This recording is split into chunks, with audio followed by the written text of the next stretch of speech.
आपका capital TV में। लगता है कि चीनी सैनिकों को भारत के हाथों बार बार पिटना इतना भा गया है कि वे बार बार भारतीय सेना में प्रवेश करने लगे हैं। बार बार पिटते हैं और फिर वापस चीन की सीमा में भाग खड़े होते हैं। एक बार फिर भारतीय सैनिकों ने चीनी सैनिकों की धुनाई की और उन्हें वहीं वापस भेज दिया जहां से आए थे। इस रिपोर्ट में देखिए।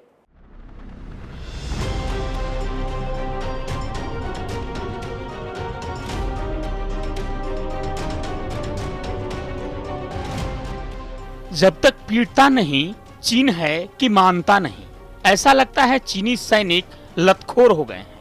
जब तक वो भारतीय सेना के हाथों पीटते नहीं हैं, तब तक उनके बदन की थकान नहीं जाती।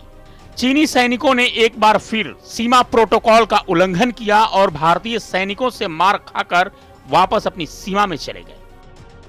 लद्दाख और उत्तराखंड के बाद चीनी सैनिकों ने इस बार अरुणाचल प्रदेश में बॉर्डर पर सीमा पार करने की कोशिश की और लगभग 200 चीनी सैनिक भारतीय सेना में घुस गए।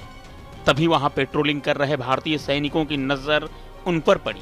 फिर क्या था, भारतीय जाबाज बाज की तरह उन पर टूट पड़े और चीनी सैनिकों की पिटाई कर उन्हें वहीं चीनी सीमा में छोड़कर आए। सेना के सूत्रों के अनुसार अरुणाचल प्रदेश में चीन के करीब 200 सैनिक तिब्बत की तरफ से भारत की जमीन में घुस आए। अरुणाचल सेक्टर में एलएसी पर भारत और चीन के सैनिकों के बीच झड़प हुई और ये झड़प कुछ घंटे तक चली। इस झड़प में सेना ने चीनी सैनिकों को हिरासत में भी लिया और फिर छोड़ दिया गया। सेना के सूत्रों ने आगे कहा कि लाइन ऑफ एक्चुअल कंट्रोल पर दोनों देशों के अपने परसेप्शन हैं। कभी कभी दोनों देशों की पेट्रोलिंग टीम का आमना सामना हो जाता है, तब फेस ऑफ की सिचुएशन बनती है। इसे तय प्रोटोकॉल के हिसाब से निपटाया जाता है।